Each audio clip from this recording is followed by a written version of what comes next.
La liposucción no es un tratamiento para la obesidad. Cuando yo me operé la primera vez mis senos tenía 17 años y me quedaron hermosos. Luego me los quise agrandar más, simplemente de capricho, de rebeldía. Bueno, yo no sé, eso me trajo tantos problemas. Es el tromboembolismo pulmonar, es la primera causa de muerte en cirugía estética por liposucción o por otro tipo de cirugías estéticas. ¿Cómo puede identificar el paciente que está teniendo una pérdida excesiva o cuál es el síntoma? Desmayos, que se le baje la presión, esté con náuseas, esté con vómito, es un paciente que ya tiene una alerta. ¿Te ha llegado a pasar que se te muere alguien? Nunca. Todo lo que tenga herida abierta es un conducto para que entren las bacterias, pero es más fácil que se infecte por medio de un dispositivo como un dreno. Por encima de cualquier cosa estoy yo como ser humano, como madre, que muchas veces estamos detrás de cosas que no son necesarias y nos hacemos daño, como lo que te contaba mi compañerita, niña hermosa, y terminó que ahora no puede utilizar shorts porque esa complicación, como esa infección que le dio, le dejó la piel manchada. Pierde su color, pierde la melanina, pierde la cicatrización normal.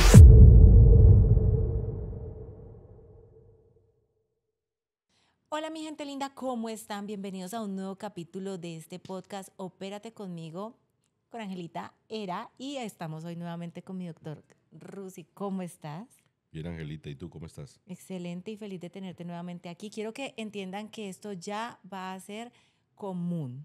Voy a estar siempre sentada aquí con mi doctor porque decidimos que esto es un tema para que podamos extender y poder aclarar muchísimas dudas de cada una de las múltiples cirugías que podemos obviamente recibir, desde la cirugía estética y la cirugía plástica, para que podamos esclarecer muchas dudas y ustedes puedan hacer preguntas y en cada siguiente capítulo poder esclarecer esas dudas para ustedes y poder tener obviamente la oportunidad de, a través de una persona tan profesional como tu doctor, poder darles esa información a las personas. Yo también me siento súper curiosa de muchísimas cosas, entonces te agradezco nuevamente por estar aquí conmigo. ¿Cómo estás? Bien, bien, pues con mucho gusto.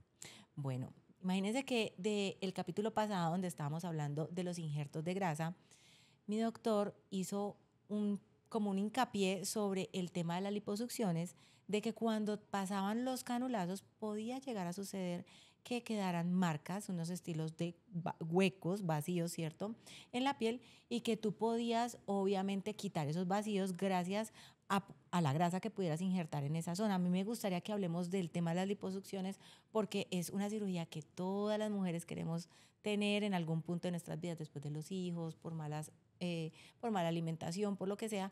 Entonces es una cirugía bastante común. Quiero saber cómo es esto porque estoy segura que muchas de las mujeres que han pasado por cirugías estéticas, en específico la liposucción, han quedado con situaciones que por fibrosis, que por huecos de la cánula. ¿Cómo es esto que con los injertos de grasa de verdad podemos quitar este mal resultado? A ver, primero es comprender que hay que hacer diferencia entre esas dos palabras, quitar o mejorar. En Okay. medicina, en cirugía, independiente de la rama de ellas, es muy importante en las conversaciones con los pacientes cuando el paciente pretende quitar algo. En medicina es muy difícil, son muy pocas las patologías o las entidades que se pueden quitar o curar, ¿cierto? Nosotros hablamos de mejorar o tratar, ¿cierto? Sí, es Entonces eso es verdad. muy importante porque yo no puedo generar una falsa expectativa en un paciente de que llega con una irregularidad por una liposucción y que yo le puedo quitar esa irregularidad, sea por fibrosis, por lo que llama la gente canulazos, una mala técnica quirúrgica o mal posoperatorio. Uno tiene muchos tratamientos es para mejorar o para tratar ese tipo de complicaciones. Entonces, en este caso del podcast anterior que lo hablamos, Sí. hay pacientes que después de liposucciones tienen marcas, por decirlo así, hundimientos en su piel, irregularidades muy visibles que se pueden tratar de muchas formas, pero una de ellas que a veces nos toca son los injertos grasos, en donde sacamos grasita de otro lado porque ya pues del sitio donde está esa irregularidad ya no hay grasa y la colocamos para que mejore ese hundimiento, por decirlo así, de la piel. Es muy bueno que hagas esa aclaración porque pues yo hablo desde mi posición que sería una posible paciente. No me he hecho liposucción nunca, pero creo que es muy buena esa aclaración que haces con respecto a que si llega uno con la idea de, ya, el doctor me lo va a corregir. De hecho, estuve conversando con una amiga que es una mujer hermosísima y en tiempos de pandemia a ella se le ocurrió hacerse una liposucción debajo de los glúteos que porque tenía celulitis y que un conejo y que no sé qué. a ella eso se le volvió una complicación y ese es el tema de hoy.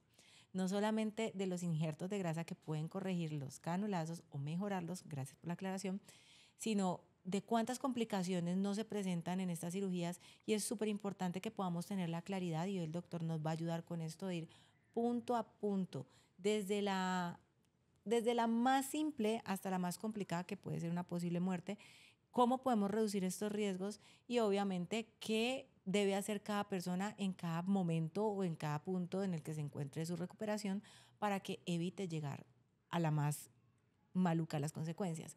Entonces, esta chica, que es una mujer hermosísima, unas piernas hermosísimas, pero tú sabes, nosotras las mujeres blancas, o no sé, yo creo que sí, es como más como del tipo de cuerpos, no sé, una tendencia a guardar aquí una grasa. Ella se puso a hacerse una liposucción y resulta que primero le quedó como que una depresión de más en una de sus piernas. Y segundo, le dio una celulitis, creo fue que ella me explicó. Entonces, me gustaría que podamos hablar de este tema porque todos queremos el buen resultado, pero un médico que también nos visitó dijo, el único médico que no tiene complicaciones es el que no opera. Entonces es importante tener la claridad de esto. Doctor, hábleme un poquito de las complicaciones de una liposucción. Bueno, nosotros, tanto los cirujanos estéticos como los cirujanos plásticos, dividimos las posibles complicaciones en dos grupos. El grupo de las complicaciones menores y el grupo de las complicaciones mayores. Las menores son frecuentes, por decirlo así. Ahí está el tema de los hematomas, que es la acumulación de sangre, los seromas, que es la acumulación de agua-sangre, por decirlo así, las infecciones leves de los sitios donde se inserta la cánula o en el caso de cuando se hace gluteoplastia o lo que llama la gente lipotransferencia, las infecciones leves de ese tipo, de esa zona donde se trata. Están también la fibrosis. La fibrosis es una complicación que ocurre en el 100% de las pacientes. ¿Cómo así que en el 100%? ¿Todo el mundo le da fibrosis? Todo el mundo le da fibrosis. Entonces, eso lo debe explicar muy bien el médico, el cirujano, cuando va a hacer ese tipo de tratamiento de liposucción, porque la gente tiene el concepto de que, abro comillas, me dejaron fibrosis o se me quedó fibrosis. A todo el mundo le tiene que quedar una fibrosis, porque la fibrosis es la cicatrización de ese sitio donde pasó muchas veces la cánula. Entonces, cuando yo saco grasa con la cánula, el cuerpo lo reemplaza con otras células no grasas que se llaman los fibroblastos. Y esos fibroblastos producen una capa de unión de forma longitudinal que hace que reemplace ese espacio que antes lo ocupaban los adipocitos, las células grasas. Con el postoperatorio uno busca que esas capas sean delgadas, sean finas, sean homogéneas, para que de esta forma cuando termine la cicatrización no se note visualmente o palpablemente, ¿cierto? Oh, o sea, ahí es donde viene el buen posoperatorio y la importancia entonces, porque yo creía que dependía del cirujano. No, no. Una buena técnica quirúrgica es importantísimo. Por eso los cirujanos, o la mayoría de nosotros, hacemos fotos inmediatamente después de que termina el procedimiento, para que la paciente vea o el paciente cómo quedó y cómo debe de quedar después de pasados 3 meses, que es más o menos el periodo que demora un paciente de liposucción en cicatrizar de forma completa. ¿Para qué también? Para que si el paciente tiene alguna alteración en esa cicatrización al mes y medio, a las semanas, no le atribuyan a una mala técnica quirúrgica eso, sino hay que atribuirle a otro tipo de cosas, como un mal posoperatorio, una mala utilización de una faja, una mala utilización de los drenajes, un montón de situaciones, ¿sí? Entonces, por eso es muy importante que el paciente comprenda que uno no hace fotos no solamente por promocionar la cirugía, sino para hacer un control de cómo debe de quedar el paciente, cómo estaba antes y cómo está después. Es eso. Entonces, hablando de las complicaciones, la fibrosis es una de ellas y por eso ocurre en el 100% de los pacientes. Hay otras que son las irregularidades, que es el caso de la amiga tuya, el canulazo, que por una mala técnica quirúrgica, por una equivocación en la liposucción, en el plano de la liposucción, se hacen estos hundimientos. A veces son tan poco visibles que no vale la pena y que el paciente no queda insatisfecho por ellos Ujú. y a veces son muy evidentes y hay que entrar a hacer otros tipos de tratamientos como el injerto graso. Y en este caso depende de la experiencia del médico o incluso a uno muy experimentado le puede pasar. Eso nos ha pasado a todos. El cirujano que diga que no le ha pasado es porque no opera, ¿cierto? Ujú. A medida que la curva de aprendizaje va subiendo, pues se comete menos, ¿cierto? Pero al principio, cuando empezamos a hacer las primeras cirugías, es, es, es probable de que ocurra eso, ¿cierto? Ok. ¿Por qué? Porque nos metemos en un plano muy superficial y succionamos en ese plano y ese plano hace que haya esa depresión en la piel. Bueno, es importante saber que sí hay cómo corregirlo y es importante entonces entender ese tema de la fibrosis porque pues yo he visto chicas muy bien operadas entonces con muy buenos posoperatorios. Yo no tenía ni idea que esto era algo del 100% de los pacientes. Por eso la importancia, incluso con mi doctor Rusi, estamos haciendo un trabajo importante para que la persona que quiera adquirir cirugías con él tenga el combo completo, posoperatorios, fajas, el cuidado, gente que venga del exterior y pueda llegar a un lugar donde se le va a poner el medicamento, todo transporte, es súper importante y ese trabajo, o sea, no es solamente el escoger un buen cirujano con buena experiencia, sino que usted tiene que saber que el resultado final depende de demasiadas cosas. Doctor, entonces si esos son como las complicaciones menores, ¿cuáles? Venga, sabe que yo le voy a hacer un paréntesis antes de que sigamos con las mayores. ¿Cómo le parece que una de las complicaciones que yo tuve en mis senos cuando me hice aumento de las prótesis fue que me dio un seroma? ¿Y sabe qué pasó conmigo? Mi cuerpo no absorbió nunca ese seroma. O sea, como si mi drenaje linfático se negara a absorber. Y a mí me explicaron algo, el doctor me podrá corregir acá, y es que el seroma se da cuando esos moretones normales de la cirugía el cuerpo no los absorbe, pierde como toda, ¿qué es lo que pierde en realidad? O sea, como los nutrientes, no sé, como de la sangre, algo pasa ahí y se vuelve esa agua sangre. Mi cuerpo no lo quiso reabsorber y eso me causó una dificultad tras dificultad. De ahí para allá yo tuve mil problemas. Pero ese seroma hizo que mi prótesis se encapsulara y tuve 60.000 complicaciones. En cuanto a la liposucción, ¿eso cómo es? A mí no se me quiso absorber.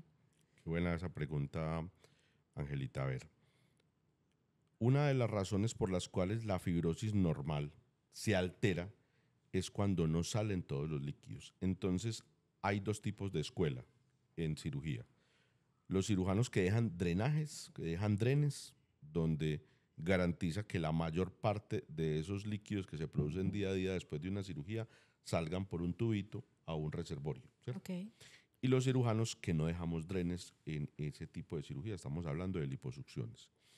Nos, nos puede pasar de que esos drenajes que ya los hace de forma manual un terapeuta, una enfermera, una cosmetóloga, no salgan de la manera que deben de salir y se acumulan, como en el caso de los senos. La mamoplastia no hay, muchas veces no se hacen drenajes, a Ujú. pesar de que existen, no se hacen drenajes linfáticos de esa cirugía. Entonces esa acumulación de agua sangre se queda ahí, se sella el espacio, los conductos linfáticos nunca llegan ahí, nunca lo drenan y eso produce una inflamación de la cápsula que se forma después de esta cirugía. Entonces, eso mismo que te pasó a ti ocurre en algunas pacientes de liposucciones cuando no se hacen los posoperatorios o porque no tienen dinero o porque el cirujano no los ofrece o porque la persona que los hace no los hace bien o porque ellas, por ejemplo, Les eh, duele mucho. les duele mucho. Una cosa es el drenaje que hace una terapeuta y otra cosa es el drenaje que hace una faja. Para eso manda uno las fajas, para que tenga, entre comillas, un terapeuta, que en este caso es la faja, y le esté haciendo drenaje al estar comprimiendo su cuerpo durante todo el tiempo que no está haciendo la persona que lo hace de forma manual. Entonces, la presoterapia, que es la terapia de presión que ejerce una faja de compresión, sea de alta, de mediana o de baja, es un tratamiento para ese tipo de complicaciones, por decirlo así. ¿Y tú no dejas los drenes? No, mi escuela donde fui formado no nos gusta dejar drenes. ¿Por qué? En liposucciones. Porque consideramos que es más peligroso dejar un dren porque hay pacientes que no están pendientes de esos drenes o hay una mala manipulación de los drenes eso hace de que haya sobreinfección. Entonces, para Claro. evitar eso más fácil, no dejamos drene, dejamos unas incisiones, las cuales se abren por el terapeuta y por ahí salen los líquidos. O sea, dejas un huequito abierto para que de forma mecánica, diría yo, salga el líquido. Así es. Y no se puede infectar eso a un punto abierto. Sí, claro, todo lo que tenga herida abierta es un conducto para que entren las bacterias, pero es más fácil que se infecte por medio de un dispositivo como un dren. Claro, algo ahí moviéndose y Así alterando es. también como la piel, Sí, irritando. así es. Pero hay cirugías, por ejemplo, como la abdominoplastia, que sí o sí hay que dejar un dren, porque es tan amplio el área de drenaje que si no se deja un dren, pues se va a dañar, se van a abrir los puntos, La por decirlo así. abdominoplastia, ¿me aclaras cuál es? La que quitan piel. Sí, lo que médicamente se llama lipectomía, es el corte de piel y de grasa para mejorar cuerpos y para mejorar adiposidades localizadas. Porque esa es una, o sea, normalmente entiendo las personas que han venido de procesos de obesidad o mujeres que por el embarazo les sobró mucha piel. Bueno, en fin, hacen la mezcla de esas dos cirugías, o sea, Sí, quitan grasa y cortas piel. sí, Cuando cortas piel vas con dren. sí, va con dren. Todos los cirujanos pues, dejamos un dren en la abdominoplastia para poder que esos líquidos que se producen en mayor cantidad que en una liposucción drenen por ese dispositivo. Ok, bueno, está interesante saber eso porque seguramente muchas mujeres y en específico cualquier persona que haya tenido un exceso de grasa, su piel para volver a pegarse por mucho que pierda el peso de forma de pronto pues por dieta, deporte, tienden a buscar eliminar la piel. En todos los casos donde tú quitas piel, ¿tienes que hacer también liposucción o no es? En la mayoría, porque hay personas que, por ejemplo, en el abdomen prima más la flacidez de la piel y del músculo que la grasa localizada. Entonces, esos pacientes tienen una clara indicación de no hacerse una liposucción, sino hacerse una lipectomía, que es lo que llamamos una abdominoplastia en este caso. Lo que puede ocurrir en los muslos, que se llama cruroplastia, y en los brazos, que se llama braquioplastia, ¿cierto? Incluso en la parte baja de la espalda, que son abdominoplastias circulares, también cuando hay mucha flacidez, pues uno puede estirar ahí Cuando y salen recortar. ¿cómo se llama? Les dicen como las pistolas, que esa piel cuelga por detrás. Eso. Claro. Entonces se puede hacer de esa forma. Y hay otros pacientes que lo que prima es la grasa localizada, que la flacidez del músculo, la piel es muy poca, entonces esos pacientes se mejoran es con liposucción. Doctor, ahora que hablabas como que también la parte del músculo, ¿eso también se llama abdominoplastia? Cuando tú cortas músculo o que dicen que el amarre de músculos, no sé. Que bueno, no se corta el músculo, se amarra el músculo. Lo que pasa es que la mayoría de las personas que requieren de una abdominoplastia por el sobrante de piel que tienen Ujú. es porque también más adentro el músculo está débil, está flojo, está diastásico. Diastásico quiere decir que en su inserción está separado. Entonces, como está separado, lo que hacemos es con sutura amarrarlo, por decirlo así, unirlo, Sí. para que de esa forma tenga mejor aspecto el abdomen, en este caso, pues en esta área abdominal. Y, y es un complemento a la lipectomía. Entonces, cuando se hace lipectomía, se hace recorte de piel, recorte de grasa y amarre de músculos o plicatura de los músculos rectos abdominales. Mira que esto me abre, ay, me dan tantas preguntas conversando contigo porque he visto chicas que se hacen de pronto a temprana edad, de pronto un embarazo jóvenes, una obesidad, y luego quieren tener sus hijos y se les ve el abdomen súper raro cuando está la barriguita grande porque obviamente supongo esos músculos quedan tan bien amarrados, o sea, usted me corregirá, no queda como el abdomen natural que tiene la elongación porque yo tengo 3 hijos y a mí los 3 me dieron mucha panza, pero corrí con la suerte de ser muy juiciosa siempre con hipopresivos y cosas así, poderlo corregir de forma natural. Pero he visto mujeres muy jóvenes que hoy por hoy están en embarazo y tienen su abdomen como, ay, como que no sé cómo hacen para tener los hijos ahí metidos. Sí, es por eso que uno pregunta al paciente que desea hacerse una abdominoplastia si su paridad, su número de hijos está ya completo y ya no quiere tener más familia para poder hacer esta abdominoplastia. No obstante, no quiere decir que no se la puedan realizar, ¿cierto? O sea, que no puedan quedar en embarazo después de una abdominoplastia, pero no se aconseja porque pueden haber ese tipo de abdómenes o de complicaciones o se pierde pues la El cirugía, trabajo. se pierde el trabajo. Entonces yo pienso que una paciente que se va a someter a eso es porque tiene una paridad satisfecha. Es importante saber esto y qué bueno que lo aclaramos porque de verdad he visto varios embarazos raritos y supongo que hasta el bebé sufre de estar ahí en un lugar tan apretado. Para eso tiene uno que tener una elongación.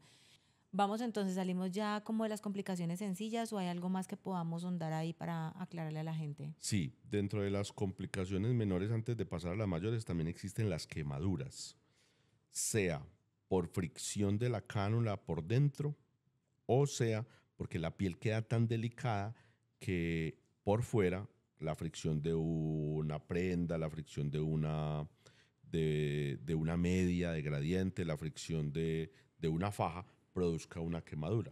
Entonces es muy importante que como existe esa posibilidad porque se pasa muchas veces esa cánula, eso genera un calor interno, eso puede, ese calor ser tan alto, llegar a todas las capas de la piel y producir una quemadura de la piel, sea una quemadura grado 1, grado 2, grado 3, inclusive heridas profundas y que alteren un resultado estético muy importante, porque la paciente va a que le saquen la grasa, se la sacan, pero termina con una herida y con un roto, por decirlo así, un hueco ahí en la piel y con sus posibles complicaciones de ahí para allá. Entonces es por eso que muchos de nosotros estamos muy pendientes los primeros días de esa piel que queda delicada, no colocando prendas o elementos que ocluyan o que aprieten mucho para poder no tener ese tipo de complicaciones, obviamente teniendo muy en cuenta la buena técnica quirúrgica para que esto no ocurra. Y en el caso de las fajas entonces, si ellas van muy ajustadas o qué. Las fajas, hay tres tipos de fajas, las de baja, mediana y alta compresión. Por eso uno debe empezar con fajas de baja compresión y a medida que va revisando el paciente y la piel va comportándose de una manera normal y no va a tener quemaduras, uno lo pasa a una mediana y ya de última una de alta compresión, que es el tratamiento final de eso. Qué bueno, muchas cosas que de pronto yo la verdad no tenía ni idea, pero que está muy bueno. Y ¿sabe qué, Doc? El tema de, digamos, una cirugía que ya tiene una complicación de esas como una quemadura, ¿cómo se corrige? Las quemaduras se corrigen o se tratan como se trata cualquier otra quemadura, con lavados, con debridamientos, con curaciones, con cremas cicatrizantes, cámara hiperbárica, hay medicamentos que se aplican inyectados que mejoran la circulación sanguínea y puede llegar al final de requerir de los servicios de un cirujano plástico para hacer un injerto cutáneo, ¿cierto? Ujú. O sí, un injerto cutáneo donde sacan un trozo de piel de otro sitio para ponerlo ahí porque fue tanto el defecto que requirió de una cirugía reconstructiva. ¿Y con qué tanta regularidad, o sea, un porcentaje de tu 100% de pacientes llegan con, digamos, un tipo de quemadura o para que la gente se pueda dar una idea? Porque de todas formas existe la posibilidad y es bueno que sepan. Eso es menos del 1%, eso es muy raro que lleguen a eso, pero Ah, puede ok, ocurrir. Sí. ok. Sí, está bueno que hablemos como de todas las posibilidades, pero también Así importante es. saber qué tan alta es la probabilidad para que pues obviamente podamos ir seguros a tomar decisiones. Ahora entonces entrando en el campo de las complicaciones mayores, háblame de esto. Bueno, básicamente son tres tipos: el tromboembolismo pulmonar, que es la más peligrosa, el tromboembolismo graso y el shock quirúrgico. Voy a explicar cada una de ellas. De la menor a la más tenaz. Sí, de la menor es el shock quirúrgico. Todos los pacientes después de una liposucción pierden líquidos, no solamente en el acto quirúrgico, sino después, porque el cuerpo sigue sangrando, sigue eh, perdiendo líquidos. Entonces, uno de los tratamientos de un paciente de liposucción en su casa es una muy buena hidratación.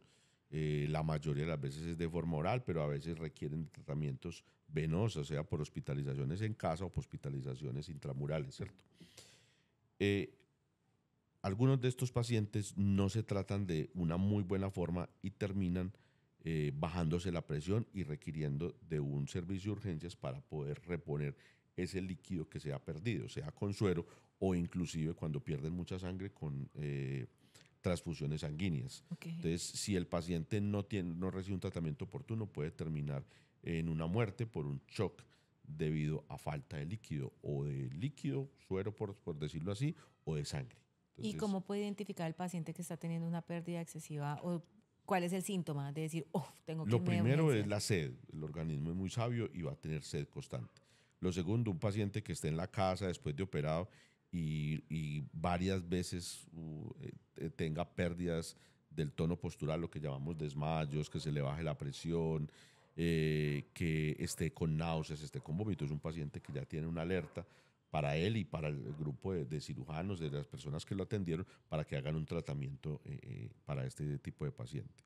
El otro es la pérdida de conciencia, pacientes que están somnolientos, que están, nosotros lo llamamos estuporosos, que no hay interacción con el medio. Es un paciente que muy probablemente está deshidratado.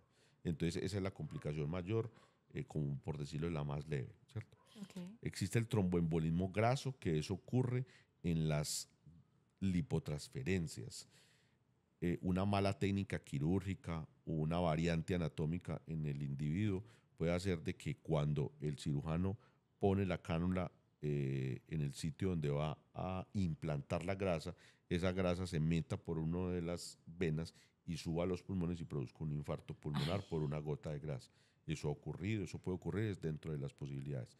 ¿Cómo lo evitamos? Con una muy buena técnica quirúrgica, con una muy buena experiencia y teniendo en cuenta los antecedentes del paciente, de que en el interrogatorio nos revele cualquier signo o síntoma que nos haga sospechar sobre que puede ocurrir eso en él. ok.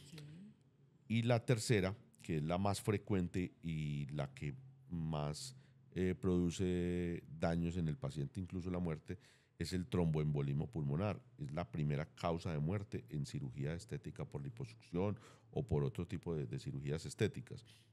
Esto tiene factores de riesgo, el paciente hay que evaluarlo muy bien. Esto no es un tratamiento, la liposucción no es un tratamiento para la obesidad, no está considerado un tratamiento para la obesidad, por ende, solamente hasta la obesidad grado 1, por decirlo así, pueden ser tratados con liposucción para sus adiposidades localizadas. Hay otro factor de riesgo que es la edad, la ingesta de anticonceptivos orales, Wow. las venas. Es muy importante evaluar los miembros inferiores en el paciente que va a ser llevado a una liposucción, porque pacientes que tengan enfermedades varicosas tienen un factor de riesgo para que se produzca un coágulo en las piernas y durante la cirugía o después de la cirugía migre ese coágulo a los pulmones y produzca un infarto pulmonar.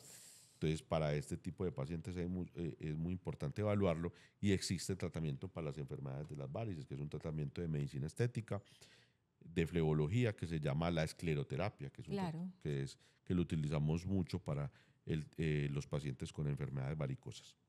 No, ahí también bien, no, ya me puedo extender a hacerle preguntas sobre ese tema porque pues yo por genética familiar presentamos las arañitas.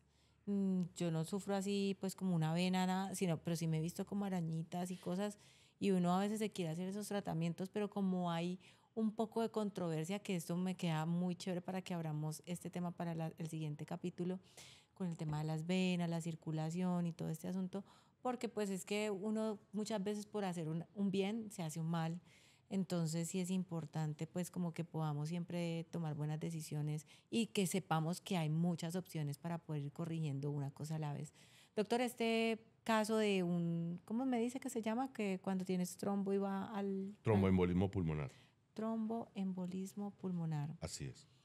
¿Es frecuente? No, no es frecuente. No es frecuente, pero es la principal causa de muerte. A ver, cuando fallece un paciente por causa de una cirugía estética, hoy en día, con tanto amarillismo, eso se vuelve el tema del día, el tema de la semana. Ujú. Pero la probabilidad de ocurrencia es menos del 0,2%. En un buen ambiente quirúrgico, con un profesional idóneo, es muy raro que ocurra. Cuando uno se pone a analizar los casos de los eventos adversos, llega a dos conclusiones. O el paciente dijo mentiras en la historia clínica que ocultar un antecedente puede llevar a cabo esto, o no hacen caso a las recomendaciones para tromboprofilaxis, le llamamos nosotros. La aplicación del el anticoagulante, la utilización de medios de gradiente, la deambulación precoz, pacientes que se quedan postrados en cama, no se aplican los anticoagulantes, no se ponen las medidas que porque le apretan mucho, terminan no haciéndose eso y te pueden terminar en un tromboembolismo pulmonar. ¿Cierto? Entonces, a pesar de que no es frecuente, es la principal causa de muerte en cirugía estética. Y es por eso que nosotros tenemos que hacer mucho hincapié en el acto prequirúrgico, en el acto quirúrgico y en el acto posquirúrgico, haciéndole seguimiento a que los pacientes sí estén haciendo los tratamientos para que no ocurra esto. Como niños chiquitos, pero es que sí, Toca. eso es mejor porque imagínate qué responsabilidad tan grande y cuántas personas no, digamos lo que tú dices, ocultan parte de su historia clínica porque ya sabe que el médico obviamente le va a decir, no, usted no es apto para la cirugía y por encima de la salud prefieren la vanidad. Esto hay que tener mucho cuidado y es muy importante que hagamos conciencia a partir de este comentario que tú haces, porque yo les puedo decir que yo fui víctima de mi propio invento. Les voy a contar aquí rápidamente que cuando yo me operé la primera vez mis senos tenía 17 años y me quedaron hermosos. Luego me los quise agrandar más, simplemente de capricho, de rebeldía, bueno, yo no sé, inmadura, tantas cosas. Y te digo la verdad, eso me trajo tantos problemas que yo con los años supe y entendí que era un mensaje claro de que por encima de cualquier cosa estoy yo como ser humano, como madre, y que muchas veces estamos detrás de cosas que no son necesarias y nos hacemos daño, como lo que te contaba mi compañerita, niña hermosa, y terminó que ahora no puede utilizar shorts porque esa complicación, como esa infección que le dio, le dejó la piel manchada. O sea, a ella le lograron obviamente regular la infección y bueno, todo el asunto, pues ya no se pone shorts porque su piel quedó parchada. Eso no sé, como que, ¿qué es lo que pasa con la piel? Se daña, se quema. Sí, se quema, pierde su color, pierde la melanina, pierde la cicatrización normal, entonces se alteran muchas cosas estéticas. Imagínate, y una mujer con un cuerpazo ya me decía, no, lo peor del mundo. Entonces, importantísimo que este espacio también funcione, no solamente para saber todo lo que puede suceder, por ejemplo, hoy que hablamos del tema de liposucción y lipectomías, sino también cómo reducir la probabilidad de llegar allí, o sea, hablando claramente con el médico, dígale todo, pregúntele todo. Yo prefiero ser fastidiosa, le digo la verdad. Total. Y a la final por eso estamos, cuando vamos donde un especialista, pagando porque nos dé toda la claridad que necesitemos para poder entrar allí súper confiados y saber que estamos de la mano de un profesional que más que por cobrar está interesado en dar un buen resultado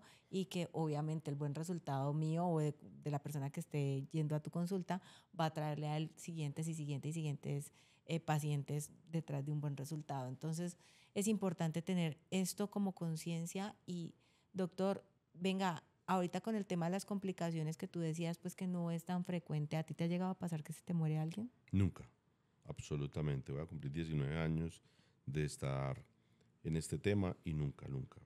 Y aprovecho para aclarar porque en algunas redes sociales, por ejemplo en YouTube, aparecen, en Google, perdón, aparecen diciendo de que a mí se me han muerto pacientes y jamás me ha fallecido una paciente. Afortunadamente, he tenido complicaciones. La Todos los complicación más cirujanos, tenaz que te haya pasado, que tú digas, quemaduras, ah, una ok, quemadura de un abdomen, por, no por una mala técnica quirúrgica, sino porque la paciente ocultó el tema de consumo de cigarrillo, ¿cierto?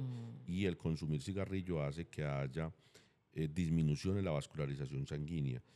No fue grande, fue una quemadura pequeña, pero supimos tratar y la paciente quedó conforme pues, con el resultado después, pero son dolores de cabeza tanto para el paciente como para uno. claro. Y ve, ese tema del cigarrillo sí que es complicado, Sí, demasiado porque afecta la cicatrización y la gente es tan ansiosa por esto que ni aún siendo conscientes que les va a afectar el resultado o puede alterar su salud, son capaces de dejarlo, ni siquiera por el tiempo. Supongo que cuando una persona fuma, hablemos de esto rápidamente, sí, que es como diría yo la peor de los hábitos para el tema de cirugía, ¿cierto? Y sí, el consumo de alcohol. sí. Y de los tóxicos, de las drogas de abuso. Bueno, drogas, alcohol, cigarrillo, qué otra cosa que tú digas tienen que dejar para cirugía? A ver, ahorita no hace mucho tiempo, sobre todo las mujeres toman muchas, eh, no podré decir que son medicamentos, sino Suplementos. suplementos, vitaminas, que la biotina, que para el cabello, que vitaminas, Ajá. que medicamentos para adelgazar. Hay un montón de cosas que las debe decir al cirujano o al médico cuando haga la consulta prequirúrgica para saber con cuánto tiempo hay que suspender ese tipo de suplementos y que no lleven a traste con la salud del paciente. Todas estas cositas producen mucho sangrado durante el acto quirúrgico, entonces si no se lo revelan, entonces es un paciente que no se va a poder pulir bien una liposucción, por decirlo así, porque comienza a sangrar y sangre y sangre y sangra. Entonces termina uno no dejándolo como uno lo quiere hacer y ese paciente termina de pronto en una transfusión sanguínea, ¿cierto? Ah, Y corriendo riesgo de muerte porque una persona puede fallecer por una anemia. entonces, una persona que esté consumiendo suplementos, que fume cigarrillo, que le guste tomarse los vinos y las copitas todas las semanas, porque hay gente que es así, o que le guste de pronto salir de fiesta y consumir psicotrópicos, ¿con cuánto tiempo de tener, digamos, suspensión total de todo esto antes y después? Mínimo 2 semanas. Mínimo 2 semanas antes y después. Después otras 2 semanas. Ah, bueno, pero eso está cortico. Ojalá fuera el resto de la vida, Sí, ¿cierto? claro, obvio. Ojalá fueran los 3 meses que dura la cicatrización, pero con 15 días yo pienso que es suficiente. No, es importante que vayamos siempre un poco más allá de la recomendación porque Así pues es. a la final es el resultado. Si tú estás yendo donde un cirujano, le estás pagando, estás poniendo tu vida porque ya igual hay un riesgo por el solo hecho de entrar en anestesia, por el solo hecho de tienes que abrir tu cuerpo que viene perfectamente hecho y todo esto pues hacer un poco de conciencia sobre lo que debes evitar hacer para que llegues a una complicación de esta. Y eso que estamos hablando solamente de las complicaciones en liposucción, porque si nos extendemos y la idea es que cada vez que toquemos cada una de las cirugías nos podamos extender. Entonces es importante más que todo que por el hecho de que te pueda llegar una complicación es porque estás invirtiendo tu dinero, es tu tiempo, es tu salud y que a futuro no vas a querer. Entonces saliste por lana y salió trasquilada que dice el cuento, no, o sea, es súper importante. Doctor, venga, le digo algo, volviendo con el tema de las liposucciones, de pronto, ¿qué puede evitar que usted le diga a una persona que no le va a hacer la liposucción? Eh, la ética profesional de cada médico, de cada cirujano, nos obliga a que evaluemos los factores de riesgo. Si un paciente tiene un factor de riesgo, tiene obesidad, grado 2, que eso lo mide uno con el peso y la talla, yo no le hago una liposucción. Y si la hago es por zonas. Me explico. Yo no le puedo prometer a un paciente que tenga una obesidad grado 2 que va a quedar delgado, primero. Segundo, el hecho de extraer tanta grasa aumenta los riesgos en el paciente de todas estas complicaciones que estamos hablando. Tercero, es un paciente que debe consultar a otro tipo de médicos, a nutricionistas, a médicos y cirujanos bariátricos, para poder llegar a un peso, ni siquiera sea normal, pero un peso que no corra los riesgos que ocurre con el peso que tiene, ¿cierto? Personas que tengan alguna enfermedad cardíaca, renal, reumatológica, pulmonar, que yo sé que si lo voy a llevar a cirugía, aumentan los riesgos de muerte. Yo no le voy a hacer una liposucción a un paciente de estos. Pacientes con determinada edad, donde su estado físico no va a ser el mejor para una recuperación, tampoco. Menores de 16 años, porque las personas que tengan 16 años pueden tener una cirugía estética con autorización de los padres, pero ya menores de 16 años, la Corte ya se pronunció con una jurisprudencia, dice que no deben de hacerse este tipo de cirugías o procedimientos estéticos. Yo pienso que con esas abarco la mayoría de las razones por las cuales yo no le haría una liposucción a un paciente. Doctor, y la típica chica, porque, bueno, o sea, no hay que negar que hay personas que cogen esto de deporte, o sea, la liposucción va y se hace entonces hoy, y en 6 meses vuelve y otro poquito, y entonces no se cuidó con la comida. ¿Te ha pasado? Sí, y considero que la liposucción es una cirugía estética que para mí debe hacerse una sola vez en la vida. La primera liposucción es la que más queda bonita, obviamente en buenas manos, y es la única que se debe hacer porque ya después el cirujano y el paciente tienen que luchar con lo que llamábamos de la fibrosis. Okay. O sea, ya los tejidos nunca van a ser iguales. Y a medida que usted se haga liposucciones, esa fibrosis va aumentando su grosor, su cantidad y eso hace que no haya un buen resultado ni una buena recuperación. Uy, qué buen detalle eso, porque Sí, sí las conozco que les gusta cogerse de deporte el asunto de las cirugías. Y miren, aquí hay una razón de peso suficiente que es el estado de la piel y visualmente, bueno, tú te puedes tocar y sentir ahí como, porque eso se sienten como unos grumos, ¿cierto? sí, Y que de pronto al ojo no se note mucho, pero es el solo hecho de uno sentirse cosas raras en la piel, o a mí personalmente me deprime, me mata, o sea, yo soy como que no, me quiero ver bien, me quiero sentir bien, quiero saber que soy saludable. Entonces, una cirugía bien hecha tiene que venir acompañada de un buen estado mental para que usted entienda que, como dice el doctor, es para una vez, se la disfrute, se la cuide todo y de ahí para allá sostenga los resultados. así es. Doctor, venga, una persona que de pronto es muy delgada por zonas, pero tiene los conejitos y eso, ¿aplica? ¿Usted le hace cirugía, digamos, por una zona pequeña y así? Sí, ya no hay que necesidad de hacer una liposucción. A ver, me explico. Cuando se hace una liposucción, se extrae grasa profunda y superficial. ¿Sí?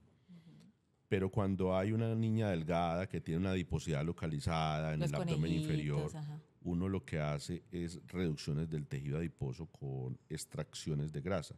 Ya no lo hace con un succionador, sino con una jeringa, el vacío de una jeringa, y hace pequeñas extracciones y de pequeñas cantidades.